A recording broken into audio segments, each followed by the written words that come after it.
Bismillahirrahmanirrahim. Assalamualaikum warahmatullahi wabarakatuh. Okay, everyone, welcome back to my YouTube channel, Bu Ola. Okay, everyone, are you ready to receive my materi for today? Ready go!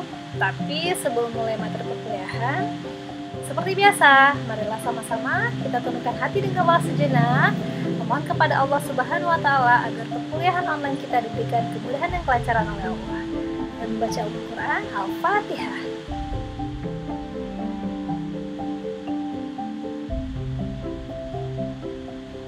Oke, baiklah, kita mulai perkuliahan hari ini. Ibu akan memberikan materi mengenai konsep pengembangan karyawan, kemudian metode pengembangan karyawan, pelatihan, dan pendidikan karyawan. Kita akan bedah satu persatu ya materinya. Yang pertama mengenai konsep pengembangan karyawan.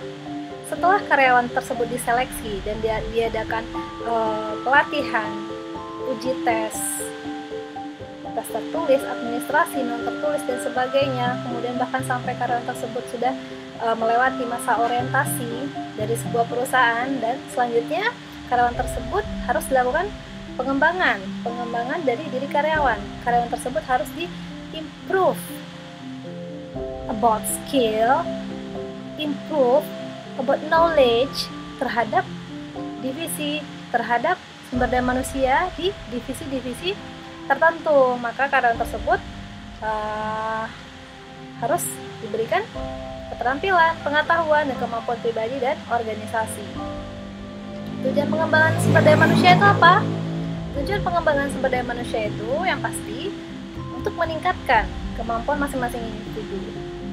Kemudian meningkatkan kemampuan individu itu dalam hal mencakup tugas dan tanggung jawabnya yang akan mereka emban.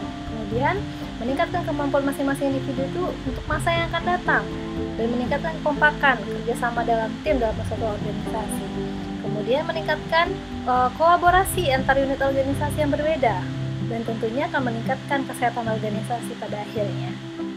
Oke, selanjutnya kita akan masuk kepada metode pengembangan karyawan.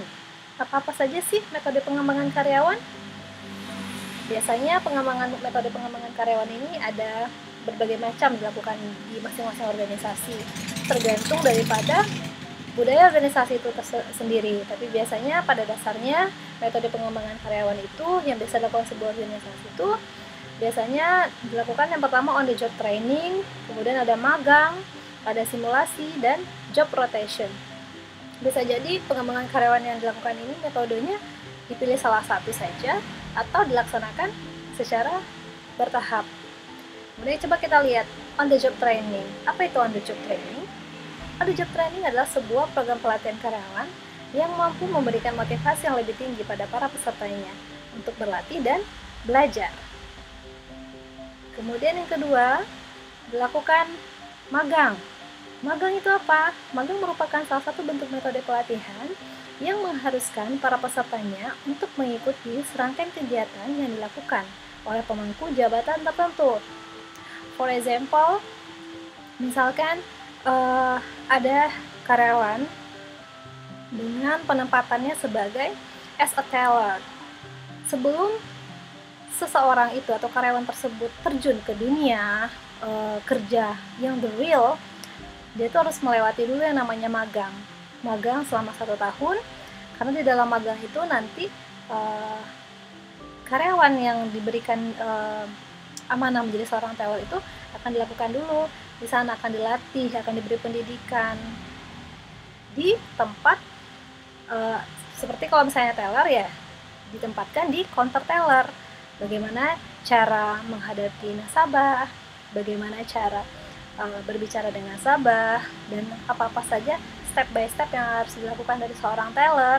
Nah, mereka akan ditempatkan di tempat counter teller bersama dengan teller-teller yang memang sudah terlebih dahulu atau teller senior. Nanti mereka akan belajar di sana sebagai teller. Oke, selanjutnya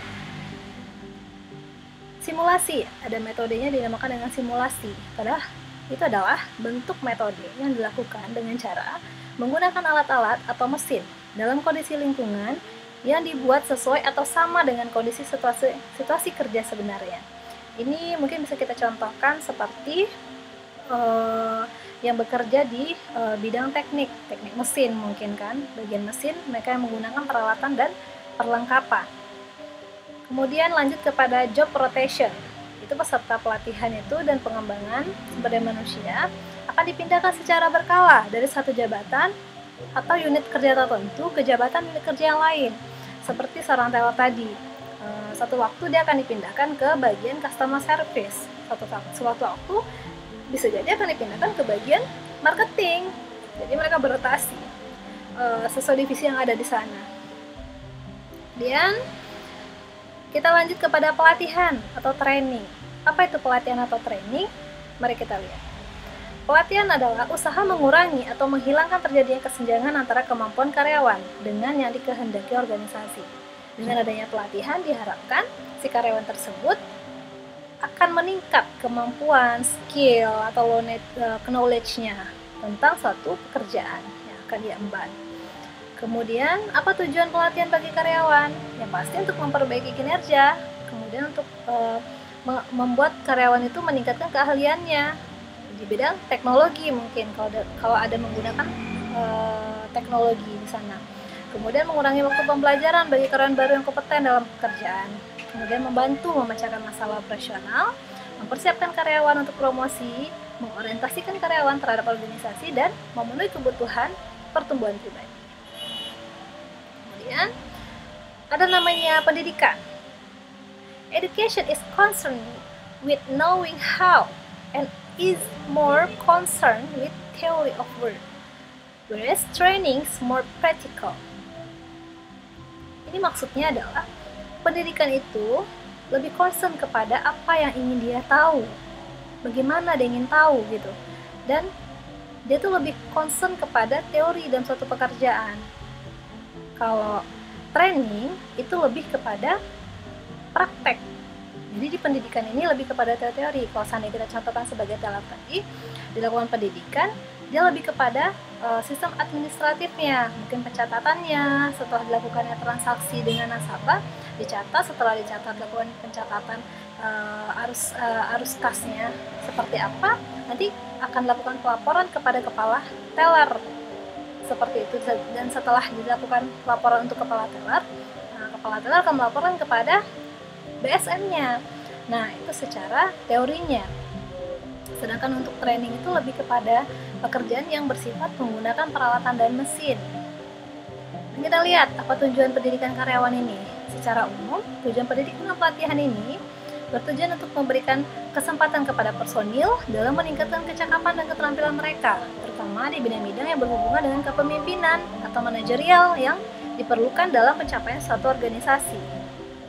Oke, Anda semuanya cukup paham? Atau ada yang ingin masih bertanya? Boleh nanti di komen di kolom komentar ya. Berhubung sudah azan, waktunya untuk sholat, maka kita akhiri perkuliahan hari ini dengan membaca Alhamdulillah. Alhamdulillahirrabbilalamin.